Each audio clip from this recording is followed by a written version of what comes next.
This is flipping and mashing. Hey everybody, this is Steve. And this is Parnell. This is Flippin' and Mashing. Holy moly. What is this, episode 19? I don't know. It's either way, this is the post E3 episode. I want to preface that we have already recorded, 2 or 3? And they turned out to be not good enough quality to post. Yeah. We wanted to give you guys good quality. And in the last couple episodes that we recorded, we just didn't feel like we're up to the quality that we want to be out. And it wasn't like the quality of the content. It was the quality of the audio. Our mics. Yeah. We have a new mixer, and I learned how to use it after we recorded a few episodes. Exactly. And we actually had like a 3-hour phone call with Chris recording the whole time, and he sounded fantastic. Oh, yeah, he sounded great. And our mics were quiet, Mm-hmm. and it would have been kind of ear blasting. Right, because it would have gone from us, which is really quiet, to him, which is really loud, and it goes back and forth. And I could have edited it forever, but because it was a 3-hour episode and stuff like that. But it wasn't worth it. It wasn't necessary. We can just re-record a better episode right here, right now. Yeah. So, anyways, we got a lot of news, as well as different stuff that you've done just recently. You went on an amazing trip down to the Twin Cities and went to, what's the name of the pinball bar? Oh, yeah, I don't know how I fit this crap in. We went down for a wedding reception, and then we brought the family, though, except the dog. Were you planning on going to this bar originally? No. I didn't think you were. So there's a bowling alley by my parents' house, maybe 2 miles, and I know they have pinball. Right. See, that's what it was. I knew you had told me that. Okay, go on. Sorry. So I was thinking, I can find 20 minutes to run down there quick and check what they got. Sure. And I figured, hey, how about me and my wife, we'll leave the baby with my grandma, with my mom. Mm-hmm. She loves babies, and we'll ditch the fam. We'll go on a little quote unquote mini date. Yeah. Play some pinball, and maybe grab a beer at the local brewery, which is again another like mile or two down from there. Sure. But as you know, when you have a little one, things change on the fly so fast. So what happened? The baby was just like super fussy, and then we were eating dinner and things got late, and all of a sudden it was 10 o'clock and my wife was tired, didn't want to go. And my brother-in-law said he would go. Okay. So I picked him up. We jumped down there. We had to fight some dude bros that were wasted playing Big Buck Hunter right next to the games, and they were just like standing in front of the pinball machines. We had to like politely excuse ourselves through to the games. But on the pinball forum, they said they had Ghostbusters, yes, Aerosmith, yes, Transformers. I was very excited. Yeah, those all sound like great games. Aerosmith, super fun game. Okay. Transformers, cool theme. It's a fun game. It's kind of one of the games made in the cheaper days of Stern, so it kind of is clunky. Okay. But it's still fun. Sure. And Ghostbusters, I own one. It's a Pro, though. Still fun. Bright game. Colorful. Loved it. Love the theme. We show up. Different story. Okay. What would they have? Years ago when I went there, they had a Family Guy. Mm-hmm. It's a fun game. I think it's all right. I definitely wouldn't own one, but it's fun enough. Mm-hmm. I walk up, Star Wars Pro, the new one. Okay, that's good, isn't it? No, Oh, you hate it. You fucking hate it. Okay, that sorry. game. Go on. And then a Guardians of the Galaxy. That's got to be good. It's a fun game. It looks good. It looks phenomenal, actually. Visually, to me, because I haven't seen it in person, but on pictures, it looks colorful and super awesome. Very colorful. The artwork is great. And even the shots aren't that bad. Interesting. But, well, we can get into it, but the gameplay is... For you, if you walked up to it for your first time, you'd probably find it pretty fun. But for some reason, the gameplay seems super repetitive. Okay. I think it really has to do with the code of them not really telling you what's going on.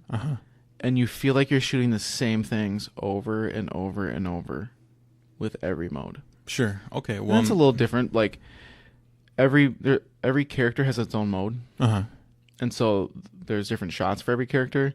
But for some reason, it just didn't feel good. Okay. So I mean, Metallica has the same shots, right. but for some dumb reason, that game's a blast. Okay. Star Wars, fucking light that game on fire.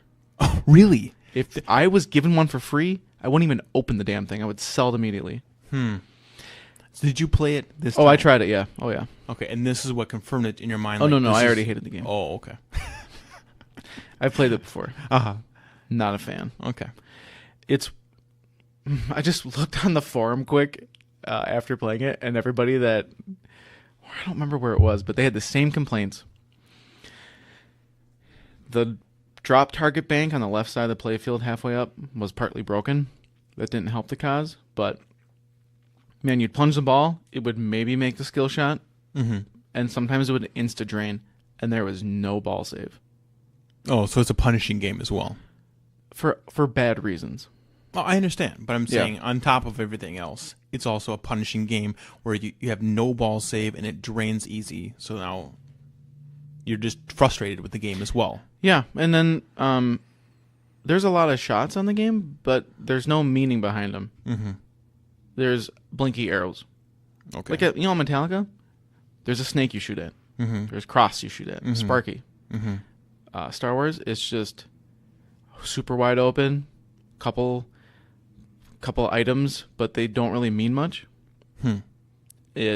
So there's no visual stuff on the field that makes you think, I should be shooting at this Death Star. I should be shooting at this Starfighter right now. Not really. I mean, they're there, right? There's a Death Star and there's a Starfighter on that's a target. But they don't... I just don't feel like it draws you in to the game. Okay. Ugh. Fuck. You only... In my head, right? You have one game, maybe, one ball to really draw someone in. That's a good point. Because when... No, to skip you're absolutely forward. right. You have about one credit to make somebody like this game or not. Because there's no reason for a random person to be coming by to be keeping, to keep putting in quarters after quarters. Yeah. And not to jump ahead, but we went to Tilt Bar Saturday morning. So that was Friday night. Saturday morning we went to Tilt so I could meet my pinball buddy, and I had some beer for him from up north that he wanted to pick up. And they have a freaking ton of good games. Sure. Just endless. Maybe only 20 games, but my gosh, it's all nice titles. Plus has an amazing theme and stuff. We'll get into that in a second. But they had a Houdini. Okay. I haven't played that. I played one ball or so at MGC 2 years ago, so I wanted to play it again. I didn't even want to finish my game. Oh, because that's how bad it was. One ball, I was ready to walk away. Wow. Okay. And my wife played it too. She felt the same. She's like, I don't like this game. And I want to like it a lot. It's the first game from a new company. But my buddy there even told me that this was one of the first production line games from Great American Pinball. And so it plays a little tighter than the newer. They've done a little bit of tweaking to the game since release. And the most common complaint is that the shots are too tight. And this one is pretty bad. When you say that the shots are too tight, are you trying to say like the items on the... You measure with a ruler and they are too tight for the ball to fit. I mean, the ball will obviously fit, but... Oh, really? They are just physically I didn't tight. think that's what you meant. You mean it's physically impossible sometimes to shoot some of these shots. Well, I mean, and you can, right? But it doesn't feel extremely difficult. Possible. Sure. So you really are just hitting... Instead of posts, they have targets. So there's a little bit of give where you actually... You're hitting something to do something, but it's not like a ramp. You're just bricking shots, pretty much. Ugh. Yep. Okay. All right. So that's a game where, at least on Star Wars, I finished my game. Right. On Houdini, I wanted to walk away. Bad. But I'll have to play like a new one. Sure. All right. So tell me about Tilt Bar, because I've never been there and it sounds super amazing. So go on. I hate the location. Okay, well that's a start. So what's this location? So I'm staying at the northern suburbs Okay. on the east side of St. Paul. And Tilt is down Minneapolis, downtown. That sounds like a good location. Monetarily, that sounds like a good location. Oh, for foot traffic? Most likely. Yeah, sure. The Highway 35, which brings you down to downtown, Yeah. has been deleted. Oh, that's right. That's right. The whole entire Twin Cities right now is under construction. I've been hearing about that constantly. Oh, my God. Yeah. And so me packed up the fam, and we're driving down, and all of a sudden I go, oh, shit. This was a bad mistake. Yeah. And okay, I used the go on. car's navigation, which is out of date, Sure. and also doesn't tell you about traffic, and I should have done Waze or Google Maps or something to kind of reroute me maybe a better way. And boom, we hit not rush hour on a Saturday, but it was busy, and then it goes boop, boop, boop, boop, boop, boop, down to maybe a lane or two, Oh, my God. and then you're on the opposite side of the highway. There's no exits. No.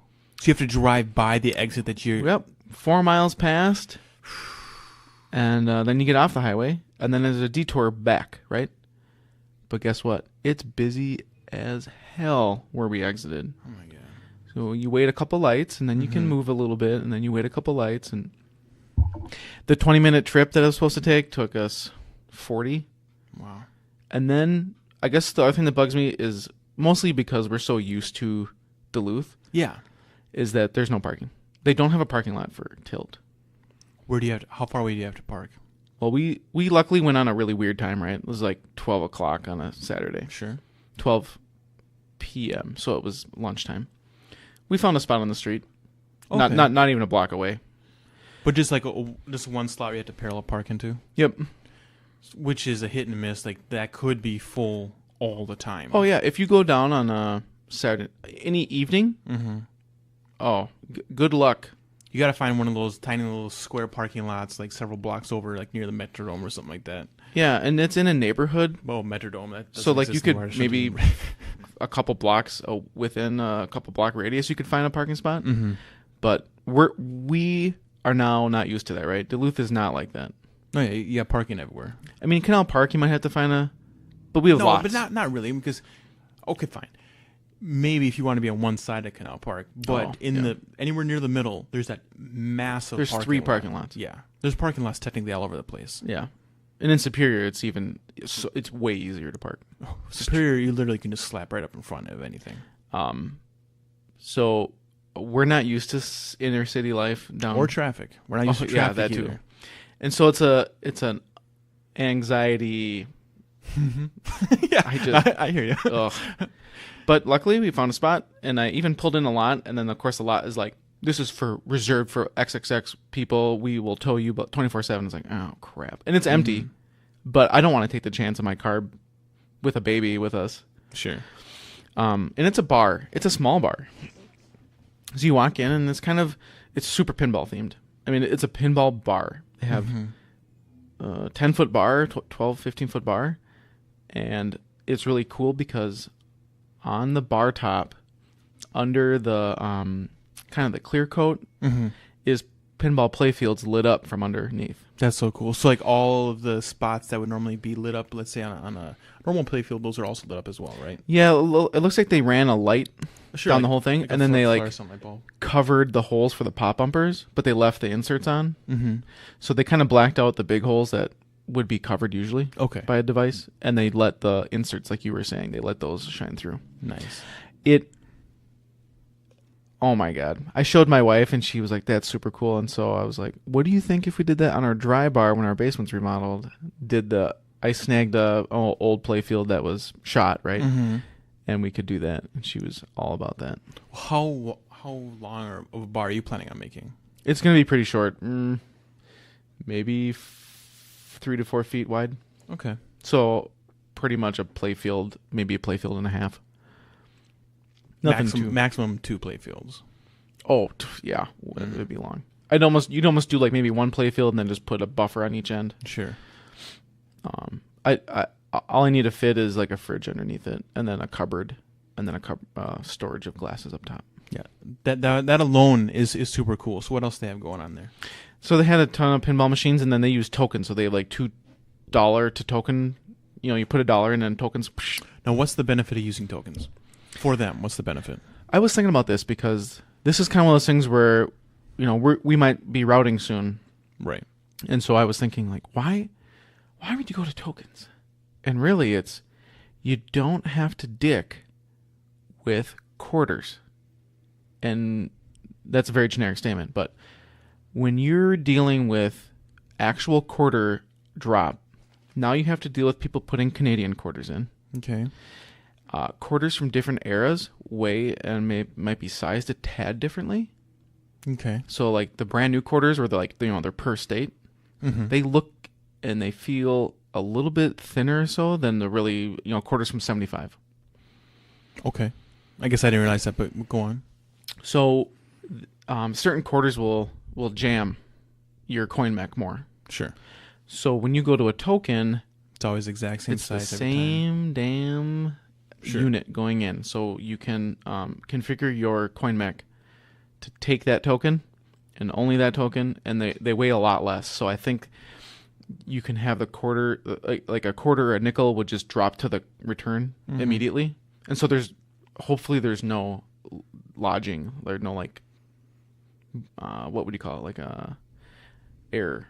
Like getting stuck, right? Sure. Because when your coin mech is stuck, that mech now is not making you money.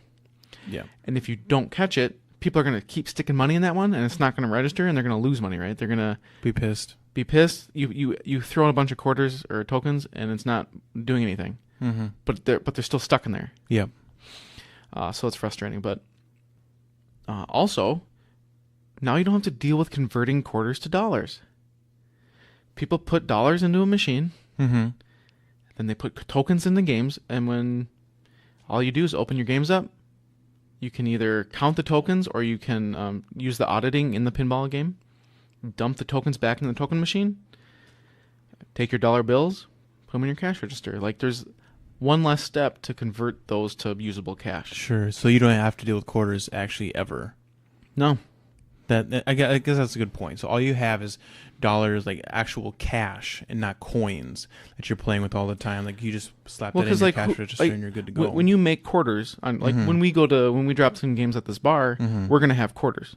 Mm-hmm. Well, now I have Then to you take those bring quarters to the bank. Yep. Transfer them all over to dollars. And now their change machines may have quarter intake and dollar, Mm-hmm. but at the same time, you're gonna have more people putting dollars in instead of quarters. So there's just one less step to convert to usable cash. Plus, on top of all that, let's say someone throws in $20. He gets a whole bunch of tokens, but doesn't use them all. If there were quarters, he could use those quarters anywhere else. But if they're tokens, he has to come back. And I have tokens in my pocket. See, there you go. Now you have to go back at some point. I have to use them there, yeah. Right. And it's kind of like almost like a constant reminder. Oh yeah, that's right. I need to go back there and spend those tokens. Yeah, and the good thing is they maintain their games, Mm-hmm. and the owner's big into pinball. So, like, there was a lot of LEs. Ghostbusters LE. Mm. Iron Maiden LE. So he's got the top of the line stuff every single time. Yep.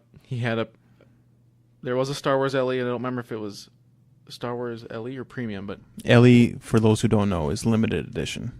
Yeah, and they're numbered. Yeah. I think... Well, I don't remember, but, like, for instance, if they made a new game, they're going to be like, 500 LEs, and they have... Like, Iron Maiden got a nice rounded package of non-glare glass, shaker motor, and all the goodies. Right. Where the old LEs, they didn't. They just kind of gave you a perk of a nameplate with a number, and you had the same game as a premium. Maybe different artwork. Mm-hmm. And now they're finally, I think, drawing the line and saying, oh, we're $2,000 over a premium price. We should probably throw in some stuff. Mm-hmm. So, I got to play Iron Maiden. Was this the first time you ever played Iron Maiden? Oh, yes. Okay. And how was it? Because we've been talking hype about this game for a while, but we've actually never laid hands on it. Yeah. And? I still don't like the music. Okay. Okay. That's fine. The game is fucking amazing. That's cool. Very good. Very good. The artwork, superb. It reminds me of a Metallica or Aerosmith, right? Sure. Just really nice artwork. Really draws you into the game. All the stuff on the playfield is just... It immerses you into the game. Sure. Which like I said, was missing from Star Wars. Okay. You can't just put a couple toys on a playfield and expect you to like be in the game, right? Mm-hmm. Mm-hmm. But when the artwork of the playfield and the plastics and the cabinet and the toys on the game create a almost like Lego world where you are, when you play it, you don't remember you're playing a pinball machine. You're just like in this kind of zone of this environment. Sure. That's when you know you did it right, or they did it right. The shots are so cool in that game. I will say I couldn't hear the music very well, so that probably helped a lot. Okay. Okay. But man, the shots were good. Mm-hmm. Ooh. Was there in their bar Pirates of the Caribbean game? No. Okay. New or old. Okay. Is that new Pirates of the Caribbean game out yet? On test locations only, so okay. Maybe 2 or 3 in the U.S. Okay. Chicago for sure.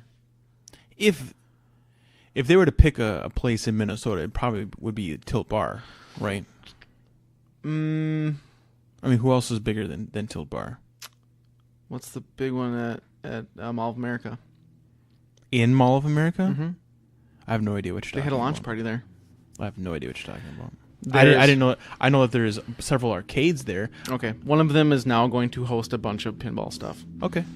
There's Blaine Brook and Blaine with like 25 plus games. Uh-huh. Now, they're not all super maintained, but they're pretty good. Mm-hmm. There's SS Billiards in near Blaine Brook. It's south, though, kind of by Minneapolis. And that's Lloyd. He has a bunch of games. Nice location. It's kind of out of the way of...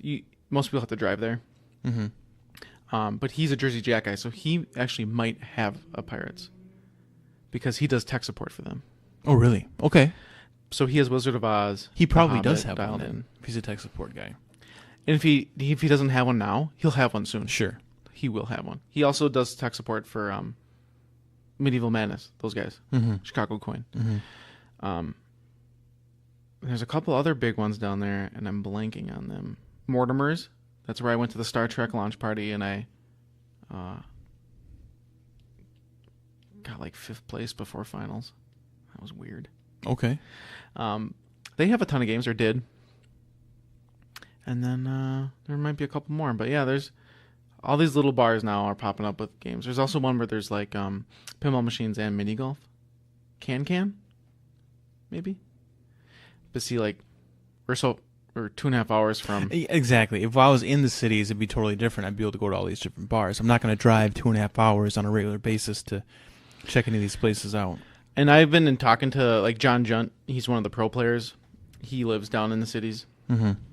Oh, Eastside Pinball moved from Sunray Lanes near Maplewood, moved over to kind of by Arden Hills at the Mermaid. Mm-hmm. They moved their location, so they have a handful of games too. And that's by my parents' house too, so I can 15 minutes pop over there. Mm-hmm.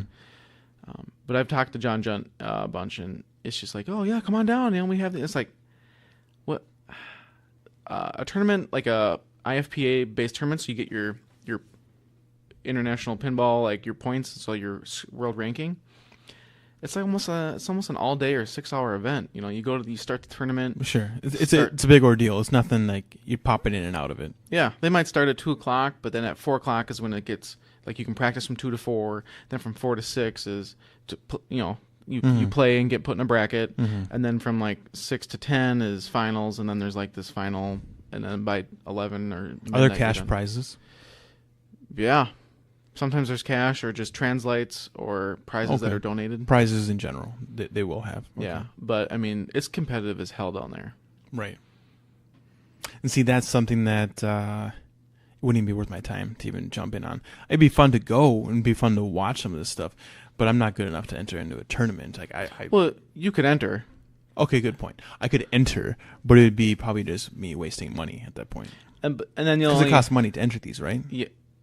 Yes. Okay. I think it's a little bit, and then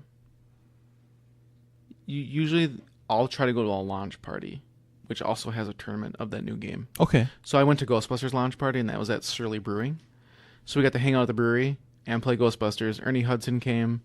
a bunch of the Ghostbuster reenactor people from the cities came with the car, and they're all suited up. Very cool. I mean, they made it a big ordeal. Sure. But I was in on the game too, so I was all excited. Yeah, well, yeah, it sounds exciting. It's hard not. I'm gonna crack open this beer because I need it right now. What are you drinking, Steve? This is just a Bud Light. That's all it is. Where's that brewed? Well, Is it in the Rocky Mountains of Colorado? it's brewed by a guy named Bud down at Anheuser-Busch Gardens. Is Bud Light like his son? Did his son make that beer? No, that's Bud Jr. I have a Lagunitas Sumpin' Easy Ale. I don't know where My coworker gave me this. this is brewed, to be honest. Like, I know they have Busch Gardens down in Florida? Yeah, Florida. Yeah, but is that the same company? It is 100% the same company. I just don't know how or where this is. This is an IPA for sure, or at least it has the hop like an ale, like a pale ale. Your can's a hell of a lot cooler than looking at mine. That's Yeah, for looks sure. like a beach with a dog on it. That's pretty bomb. All right, now I feel better.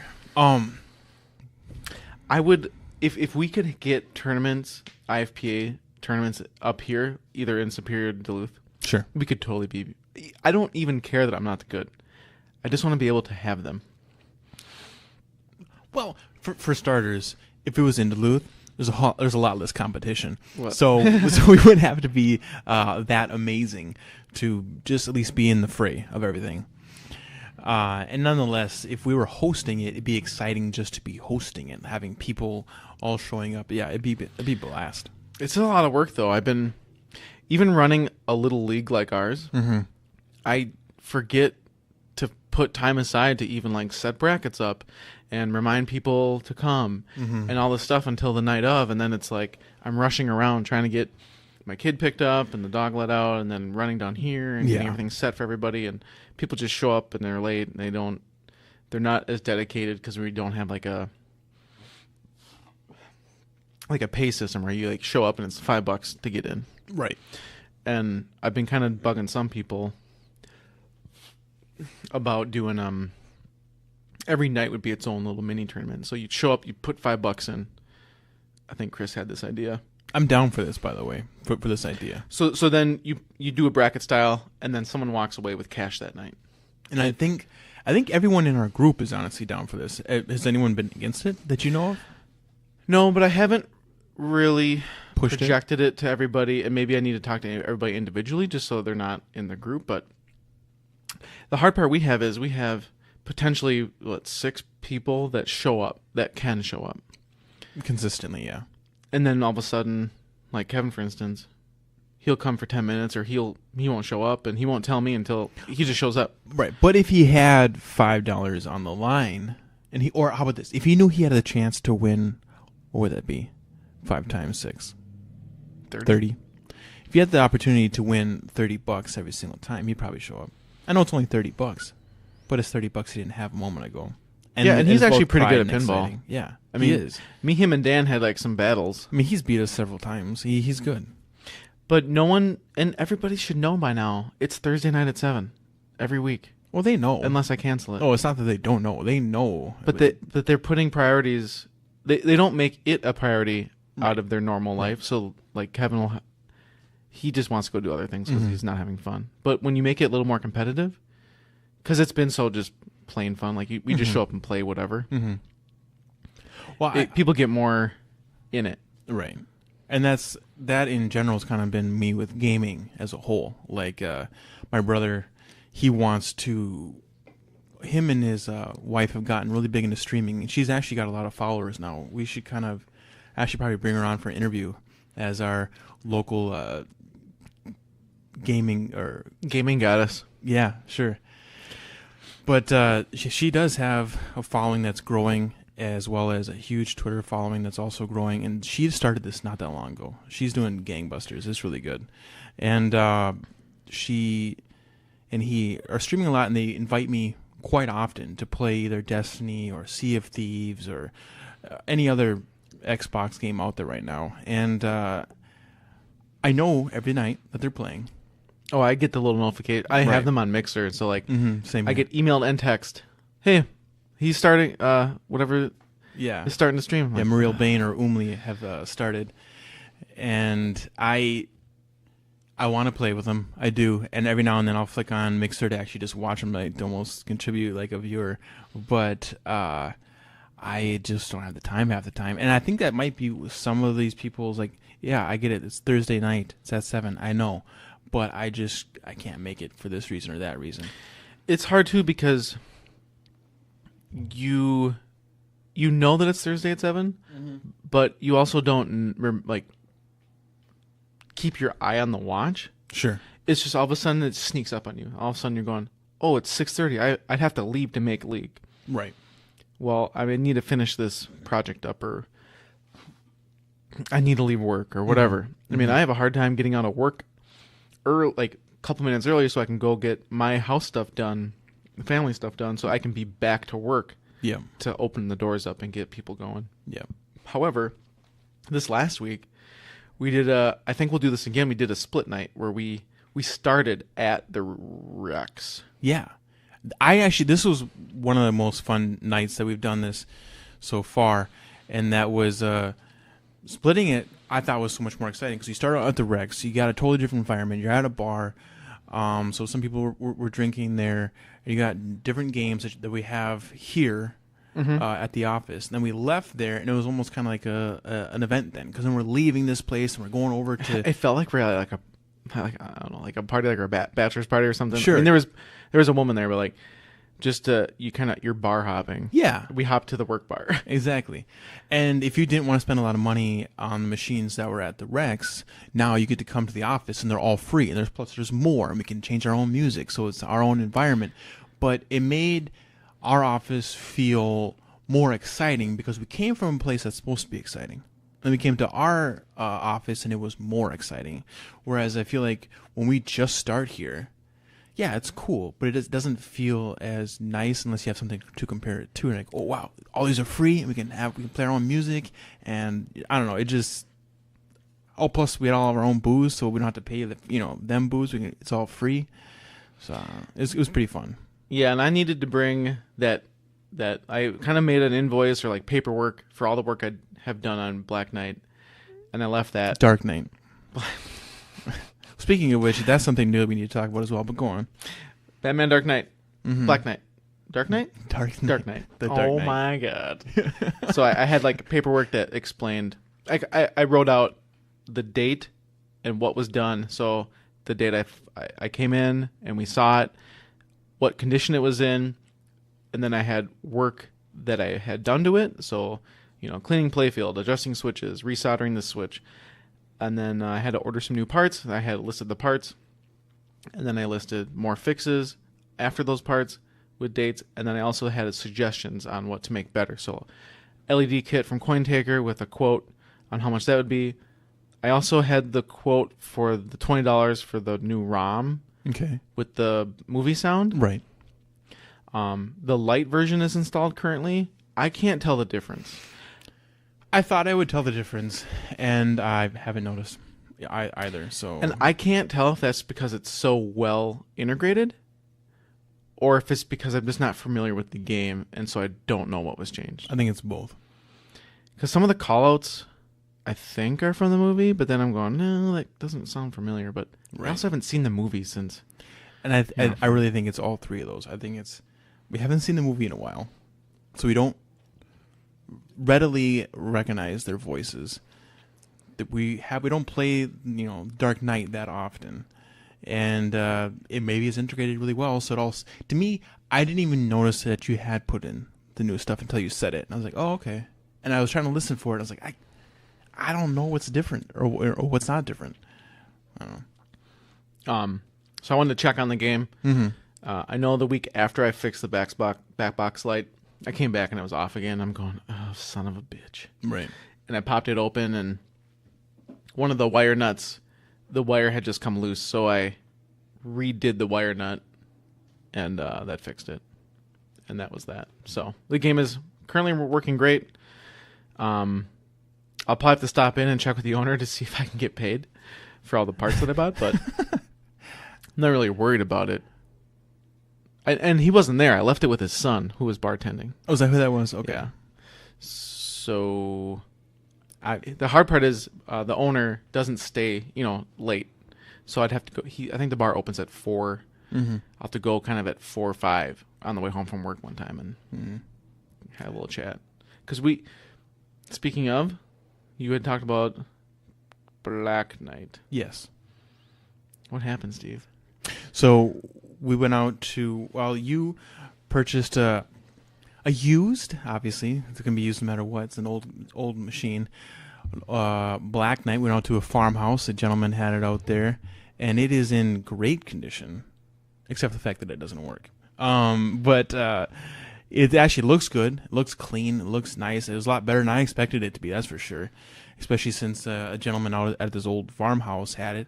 I thought that it was going to be all, which is stupid. But for some reason, I thought it was just going to be like, completely dust covered. Chicken poop on it. Yeah, which is, I shouldn't have thought that because he's not going to have it in his chicken coop or something like that. But for some reason, mentally, I was just thinking that that's how it was going to look. But no, it was clean. It was super nice. This was one of the rare Craigslist finds that worked. What happened was I have my little Craigslist app thing going, and I check Craigslist. I don't know if it was at night or at work. Oh, it was at night because I was at home. Mm-hmm. And I see a game, Black Knight, listed in Duluth or Superior. Right. And it was it was set at a price where I was like, this is a deal, but it's not like I won the lottery. Right. And I'm going, I personally don't like the noise on the game, so I've never played it. Sure. Because I got offered to buy one as my second game. Mm-hmm. And I played the virtual pin version. I was like, fuck this game. This is annoying. But I was into DMD games, right? I wanted ramps and all sorts of fun crap. Right. So I passed on it. Mm-hmm. I played it again in the Pinball Arcade, and I watched a how-to play on YouTube, and I was going, wow, there's a lot to this game. It's hard. It's got some neat stuff. So I shot him a message, because what's the worst case? I go look at it and say no. Right. That's fine. So I fire him off. A message, I don't know what night it was. Maybe Friday night or something. Mm-hmm. Well, I think he replied that night, but an hour or so later, it was like 11 o'clock. And he's like, yep. And I said, hey, I immediately replied back via email. Let me know when the soonest time I can come look at it is. And he got back to me the next day, and he said, oh, Wednesday. And I'm thinking in my head, oh, it's going to sell before that. Someone's going to make some... Here's how Craigslist usually works. I knew that it was going to sell before that. I just knew it. So I thought it wasn't even worth bringing up to you again. Because you were like, can you have the day off on Wednesday? And I was thinking, there's no way it's going to be available by Wednesday. But go on. Yeah. Yeah, so I'm thinking, because how it works in the cities is someone will post a game for a good price, and you'll get 20 people just pounding the crap on your email or phone. And then some jackass goes, I'll pay you $100 more than what you want. Right. But then they show up and then they offer less because they'll negotiate you down because of some stupid condition. Mm-hmm. And I just said, sounds good. He said Wednesday between 4 and 5 or 5 and 6, and I said, sounds good. I will talk to you soon. And I left it at that. So I think Wednesday morning came, and I emailed him kind of like, hey, I'm still good for 5 o'clock. Where do you live? And he just said, hey, sounds good. The best responses ever are just like that, yeah. Or, which one do you want to have, this or this? Yes. Okay. Yeah. And so, at least by that response, I knew the game was still there. Sure. Which was mind-blowing. Mm-hmm. I ended up, I'm a little nerd, so I get anxiety calling people. But I finally just dug up the courage. I called him. Super nice guy. He gave me directions, and he said it was still available. We swung out there, which wasn't too far out of town. And while we were looking at the game, yeah, it's in pretty good shape. He said that the game has been in storage for the last 20 years or something, which makes sense. The playfield has some wear, and there's some plastics with a little bit of warping from the lights. It was routed for sure at one point, but in the back glass has some flaking. Just minor, very minor, but the game in and of itself is pretty much original, really nice condition for the age, because it's, 30 some years old? Yeah.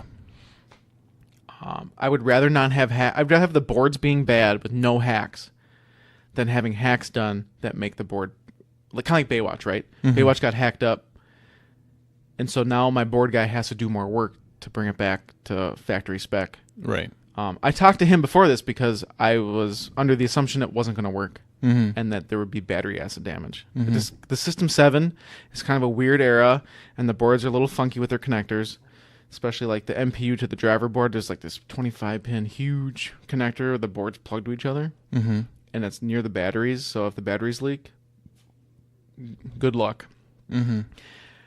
But we opened her up, and holy moly, it was pretty clean. Yeah, the whole machine was in great condition, and I wiped my finger on just the playfield just to see how much dirt would come off.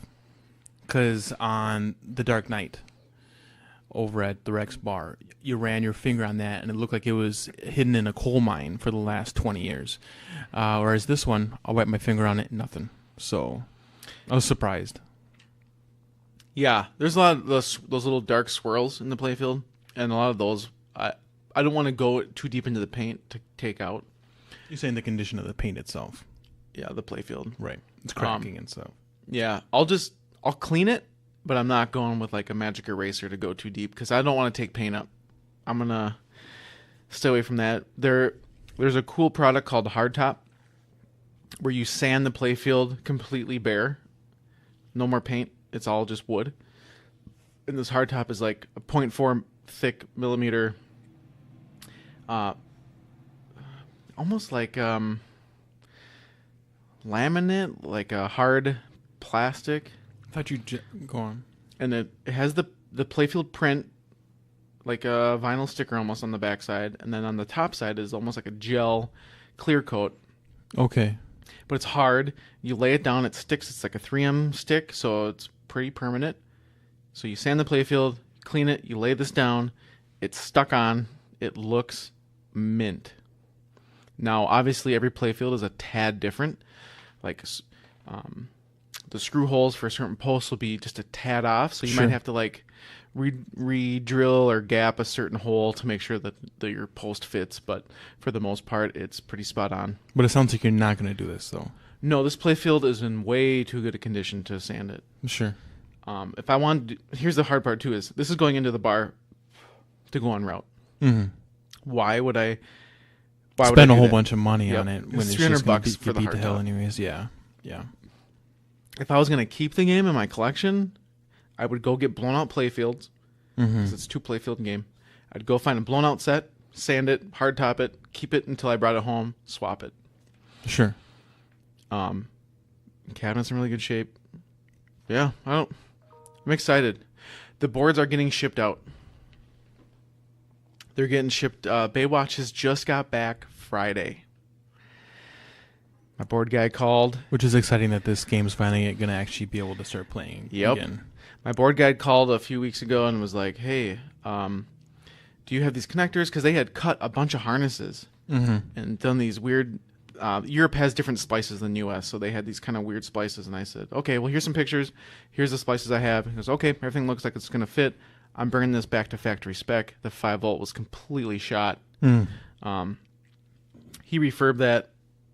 And then I talked to him about the System 7 board set from Black Knight. He said, check on these things, like battery corrosion, make sure the boards work. The display board, there's a display controller that runs the displays. He goes, if that's shot, it's not even worth fixing. Just go get new displays. But the rest of the boards, ship them out. Because if they haven't been touched, they're 30-some years out of spec. Which, understandable. So I'll get those boards bulletproofed. We'll drop them back in. And then while they're out, we'll clean the game. We'll clean the parts, put new rubbers on. I also ordered an LED kit from CoinTaker. So the top-of-the-line kit, it'll look really good. Very cool. But that was a cool find. It was a very cool find. And the whole thing about Craigslist, I asked the guy, I was like, so did you get a bunch of people hitting you up? He goes, oh, yeah, there was 12 people after you chomping at the bit from the Twin Cities. And he didn't move on him? No. That's the thing. That's when Was he you know like you honor have a bound good- or something? Was it what? Was he like honor bound or something? Yeah. Okay. He was a good seller. He went. I don't know if he knew I was local because I kind of set him in Duluth, but he held it for us or me to come see first, and Interesting. you brought your kids. Yeah. You had a little daddy daycare going, so you picked him up, and then we all came out together, and It was cool, actually, to be honest, because then when Easton he came out with us, this gentleman who owned the farmhouse, he also had some kids, and they wanted to show Easton all their chickens and dogs, and they had a lot of animals out there, and he was just having a blast hanging out with them. So that was cool. That was like a whole side adventure that he got to enjoy because he's never been out to a farm yet. So yeah, he got to not pick eggs, but what is it called? collect I guess just collect like eggs. Sonic. Yeah, Just getting coins. yeah. So he got to just help them collect the eggs, and we got to bring some home. We fried them up a couple days later. And Oh, stuff you like that. did? Yeah. Were they? Could you taste a difference? No, they're just Oh, eggs. damn it. No, I couldn't. I taste feel the like you can difference. because they're free. Yeah, maybe. Free and versus also cage. because they're brown, so they should taste different, but they don't. They're just eggs to me. At least, I'll tell you what, I didn't taste the difference. Maybe some egg connoisseur would be able to tell you exactly the difference in between them. But no, to me, they were just eggs. Yeah, Well, free eggs are better than paid eggs. that's for sure. We're going to wrap it up here. Or we're going to say something? Yeah. We need a giant recap of all the episodes that we recorded and can't use. And we're going to talk about E3. We're going to talk about some games, video games. I have exciting news for my whole Nintendo Switch stuff I added to my Nintendo Switch snaps. collection. Yeah, we got a bunch of stuff we're going to record So here in the that's next coming couple up. days. Yeah. We're going to have to kind of set aside an evening and just do the same thing we did with Chris that first night. Or just bang these out like night we day need after to call day. Chris again and redo that episode because We need to redo the episode and just make it a lot less ranting. It was just a lot of ranting and bunny trails. We had no idea where we were going with that really episode. Chris was just trying to keep us He awake was. while he was working. He was messing with us the entire time, just pushing us around like, and we were What like time these did we little leave? pawns. Like 1 or 2 a.m. Yeah, on a weeknight. It was a little insane. Yeah, it was a lot insane actually. He just kept us around because he knew how to, like, we'd be almost done with the conversation. Then he'd poke us again, and then we'd go off on some other rant. And yeah, he was What good. a jerk! I even called him out on it, and he I know. laughed. I know. So this is going to be our little foray back into our podcasting time frame. Mm-hmm. Life is complicated, and man, does that get in the way. We should just quit life, right? Just podcast. Oh, only? this would be the best. Yeah. Yep. We need to start getting some sponsors here, though. This is all we have to do. All right, but let's wrap it up here for today. We'll get back to you very Yeah. soon. So this might be a double week. Mm-hmm. That'd be kind of exciting. I miss doing this. This is fun. I love it. I love podcasting. But let's just plug one more thing. Let's plug in the fact that you can follow us on our Facebook. You can communicate with us on our Facebook. Leave us messages. We love hearing from you guys. Also, we have our own Twitters. You can follow Parnell Lutz on Twitter, or just, I guess I'm Ordo Fett on Twitter. It's on our Podbean site, right? If you go to our Link there? Podbean site, just search for Flippin' and Mashing. You'll find us on there. You can find all of our episodes on there, as well as our Twitter accounts and our Facebook accounts. Oh, Steve, I forgot to tell you. What's up? Did you know that we got accepted to Spotify? Shut your fucking mouth. Yeah, buddy. Are you serious? We're on. Woo! That blows us up. That's huge. They're having, I don't know if it's Spotify or Podbean. They're having a hard time with all the traffic. We are on it. We're connected. I already checked, but they're having issues getting everybody up so fast. So it might not work just now, That's fine. but it should. They said within a few days we should. That's incredible. That's great. I searched quick and I didn't see it, but we're in. I've been wanting to try to get us on Spotify for a while, and the fact that we're able to finally get into that market and onto that platform, that's exciting. That's super exciting. Oh, I was pumped. I couldn't wait to tell you. I forgot to tell you in the beginning. I'm going to unsubscribe from Amazon Music and resubscribe to Spotify just for this reason. This is exciting. Oh, that's awesome. Very, very cool. Cheers. All right, everybody. We will talk to you guys later. Bye-bye. Bye.